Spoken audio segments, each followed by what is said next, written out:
Hey guys, welcome back. Another podcast episode. I'm going to ask right off the bat, I'm going to see if you can do me a favor. Been talking with the guys on it, and one of the best things that we have found for growing this podcast, and ultimately our goal is to try to help as many people as possible. So if you would, do me a favor. If you leave a rating or a comment wherever you're listening to this. So if it's on Apple or if it's on whatever the other ones are, that play audio stuff, podcasts, if you would do me a favor and leave a rating if it's possible. So that's my one request. Appreciate your support with that. As you know by now, if you've been listening to this for a while, we don't do sponsorship stuff. We don't do any of that stuff. So if you could do that, it'd be a huge help for us. Let's get right into it here.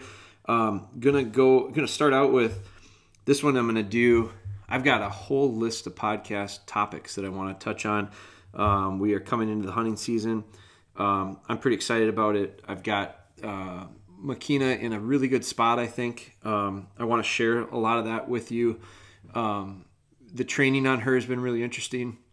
How we are documenting it has been pretty interesting. It's going to be a little bit different type of a series. It is a little bit different type of a series on our YouTube channel. I think Ben has us pretty caught up as far as postings. So we were way behind. And so I told him, I said, I just think the value is lost if we don't do it closer to real time as we go into this season. So he really upped his postings on it, which in all reality, it probably isn't good for us from a YouTube standpoint. Like, I don't know the details of it, but he said we shouldn't post so often. And I said, I don't care. I think what's important is to try to share the best information using our platforms, one of them being YouTube. The amount of work that we're putting into that thing, I feel like let's not let our posting schedules or things like that predicate how we do things just from YouTube. The best way to grow it is doing this, this, and this. I don't care about that. So it's probably maybe not the best business move, but I've been accused of doing that before too. So I don't always necessarily make the best decisions regarding bottom line stuff with regards to our business. We're a pretty small company, and I hope it's clear that we're not really driven exclusively by any means monetarily. So it's not my point with that is the Makina series is pretty caught up, and now it's going to switch over because I've been doing a lot of field training with her. So I'm not going to get into it anymore. That's another subject. That's its own podcast. I am going to go back to the roots here of our podcast. I've got a couple. I've been doing my best to try to keep up with questions on social media stuff, Instagram, Facebook, DM stuff, as well as emails. Not doing the best job with it, but I'm trying my best. So A for effort, I suppose. Going to jump into it with a couple questions. This is one that I got recently. This is a message that I've gone back and forth with this follower.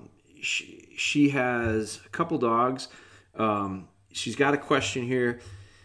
I'm going to read it and tackle it. Some of it, because it's a little easier for me to probably answer some of these questions this way and give you a more thorough answer rather than trying to thumb it out on my phone.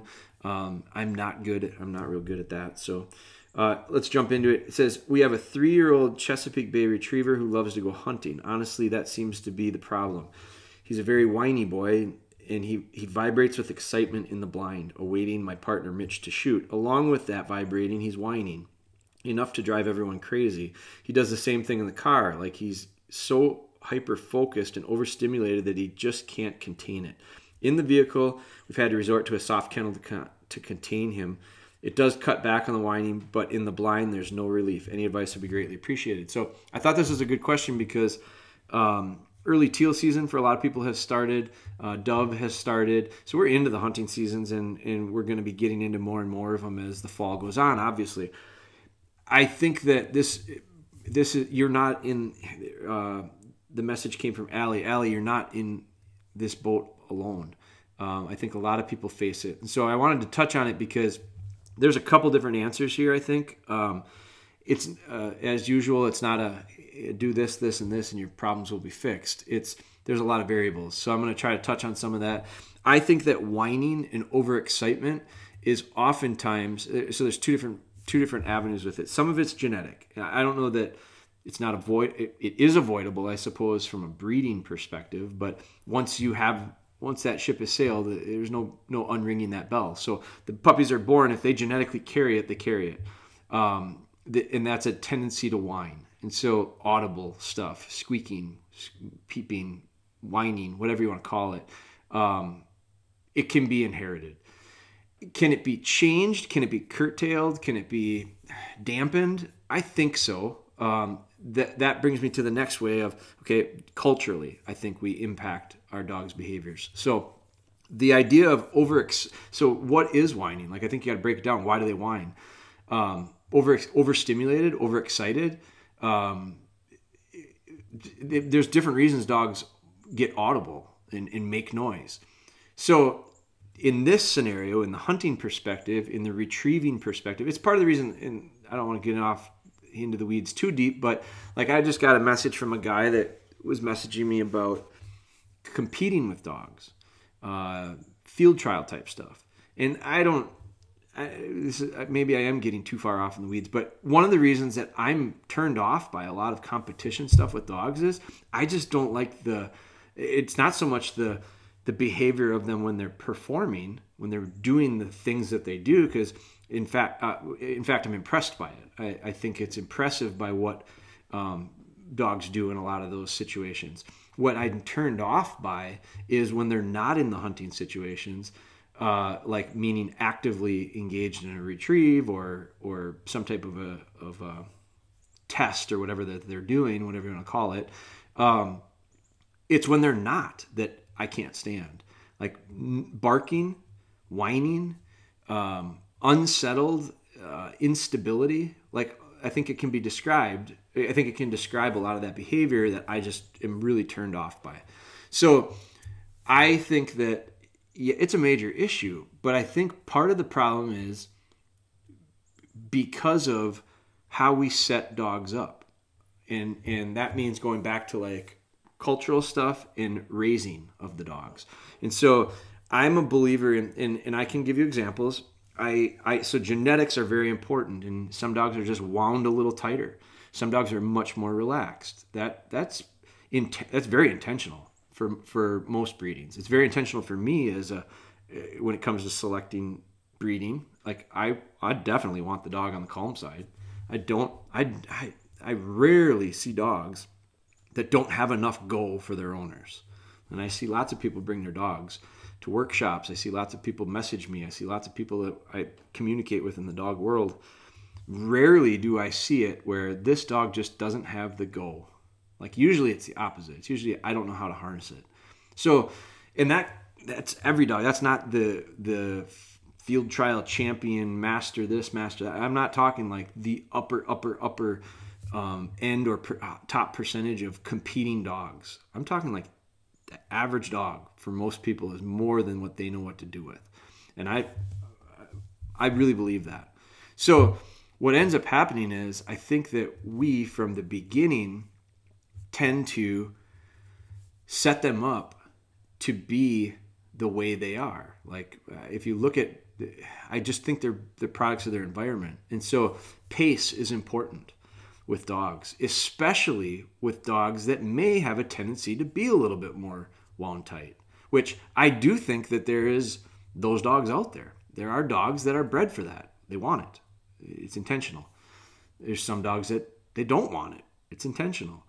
Depending on what you have is going to dictate a lot of that. But then it's also what you do with them. And my example is, so I've seen litter mates. I've bred and trained litter mates that if they are brought up in a different environment with a different household or setting, they can really come out different or be different at certain points in their training.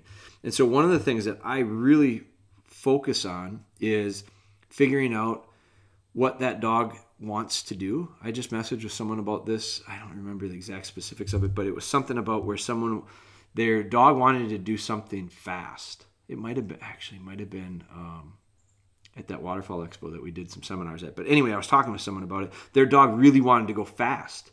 And so I told the person, I said, well, you really have to slow down. And when I say slow down, I don't mean like go slow by the average standard. I mean like go extremely slow to counter the dog's extreme desire to go fast. Because you don't really want to go that slow when it's all over and done with. Like at some point with my dogs, I like to move at a comfortable pace, whether I'm doing anything with them.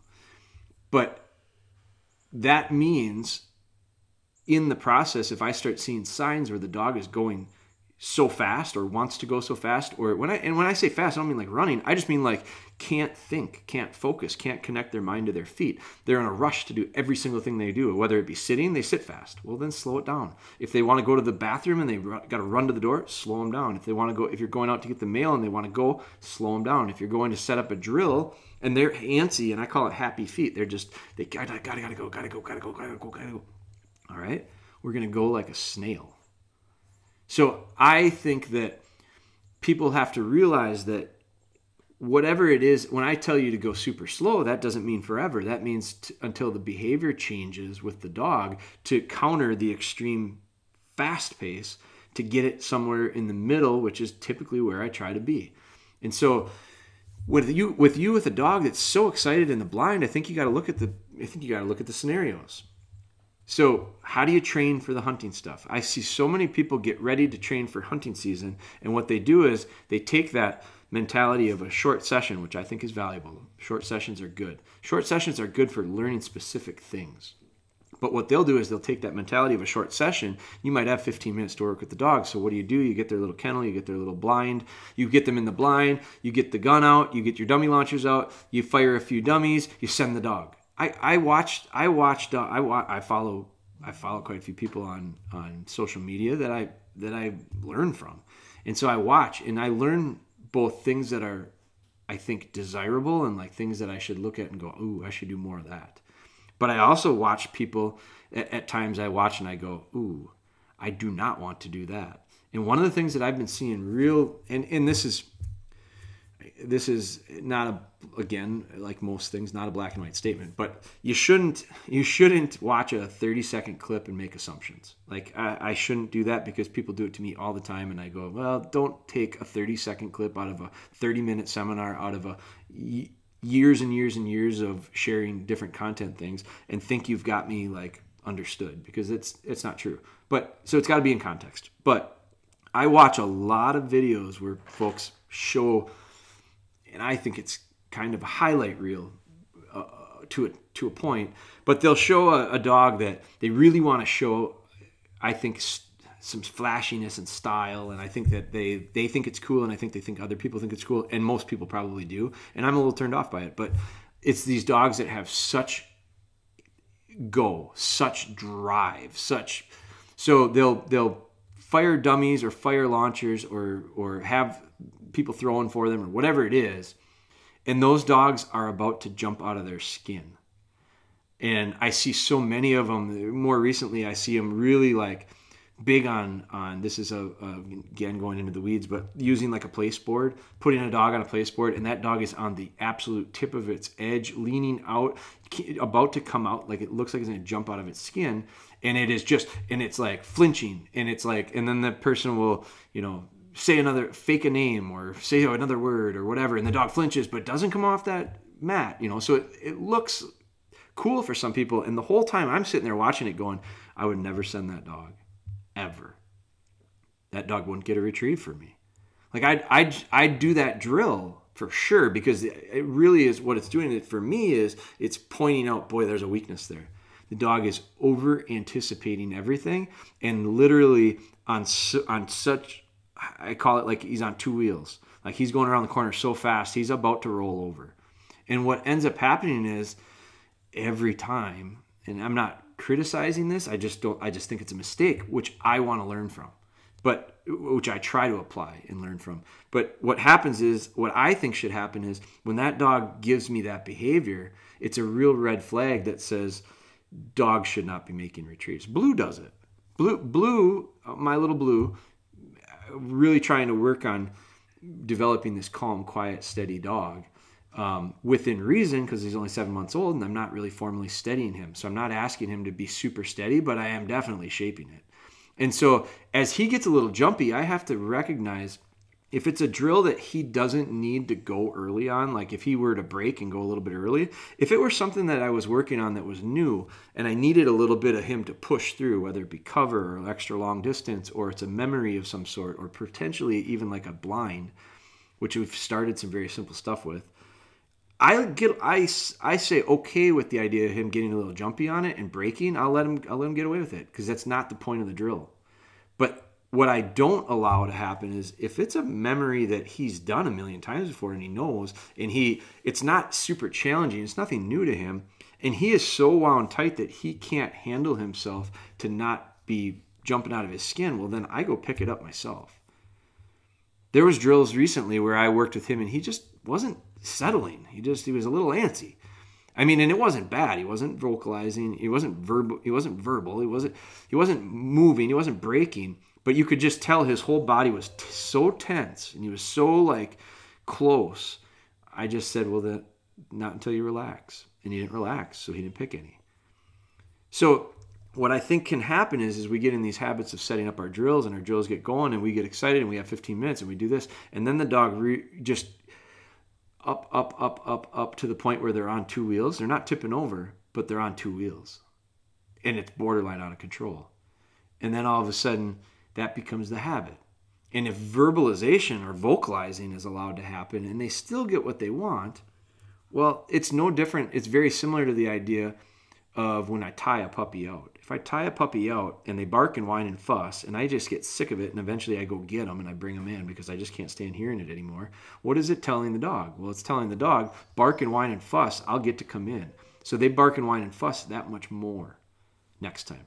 Where I just have to put earplugs in at times and go, you know what? I'll wait until they're quiet. And they tire themselves out. They finally get quiet. And then I go get them. And they go, oh, what happened prior to me being able to get what I wanted, which was to come in? I had to shut up and lay down and fall asleep. And all of a sudden, they work through this process of giving into that quicker. And all of a sudden, that's the behavior. So I think part of it is with this dog, I would say I'd make a whole lot of setups.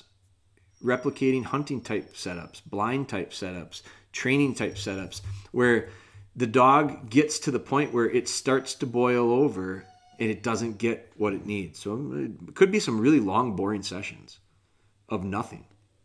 But then all of a sudden the dog starts to realize it isn't always excitement. It always isn't going to be go, go, go, go, go. And I think that the reality of duck blinds, which we're talking about duck blinds here, the reality of duck blinds are, I was in one earlier this year, teal hunting, and I took Ellie with, and I was with a buddy of mine who had his dog out on his first hunt.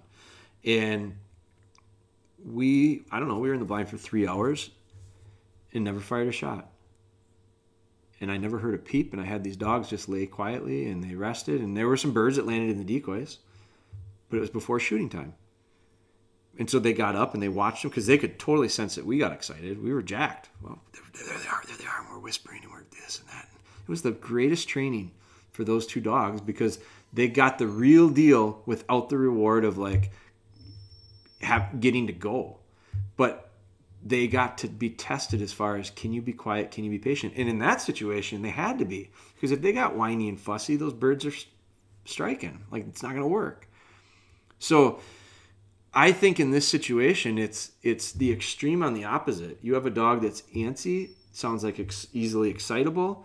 The whole car thing. I told someone this recently. I said there's a person that we did a seminar at a Waterfowl Hunters Expo the other day, and the guy said something about, when I get my gun, my dog comes unglued. How do I fix that? I said I'd start getting your gun every day, not just when you go hunting. I'd get the gun every day at home. I'd get the gun out of the case. Dog comes unglued. I'd sit down, put the gun back. Nothing happened. I do it so often that the dog goes, well, he's just going to get the gun again. No big deal. And then I might take a step outside with him and do the same thing. I said, but it's going to take a lot of this before the dog starts to realize I can't lose my cool just because this is going to happen. And what probably has happened leading up to it is every time that gun came out, something good followed it, and the dog came unglued and was rewarded for it. So stop that. You have to reverse the behavior. So as you can hear in the background here, I got my little excitement of doing this podcast and tone and speed. For an hour and a half, 2 hours, my dog has been quiet in the kennel. That's Makina.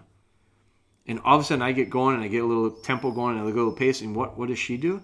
She wakes up and she's fussing. She doesn't have to go to the bathroom. She's fussing. So I'm going to let her out just in case she has to go to the bathroom. I don't think she has to, but I'm going to put her back in. We're going to do this one as a single question. I've got a couple other questions here that I'm going to hammer, but Allie, that's, I think what it is finding balance. And when you've got a dog that's wound so tight, you better slow that thing down to an extreme. And when I say that, it's not forever, but it's until the behavior starts to get where you need it to be. So try that. Let me know how it goes. I appreciate you guys listening. A little shorter podcast than what I'd hoped because I was going to hit a couple other questions. But you can hear in the back, like this is a perfect example of the dog's feeding off the energy. She hears me. She wakes up. She's excited because I'm off and going. Which is where if I were out with the dog right now working with her, this is the exact thing I don't like. So if I'm out in the field right now, I recognize, well, what happened? I got her all fired up. So what would I do? Stand there quietly and do nothing until the dog finally got so bored it laid down. So it's a good example. It's the same idea or concept. It's just in a different environment. All right, Allie, I hope that helps. You guys, thank you for the support. I appreciate you listening to the podcast. If you do me the favor, like I asked earlier, if you do a review for us, I think we had 300 and some on Apple. I'd love to see that go up a little bit. So if you do me a favor and leave a review there, I'd greatly appreciate it. And if you know someone that you think this might help, please do me a favor and share it with them. That's my request of the day here. So thank you guys for the support. I really appreciate it.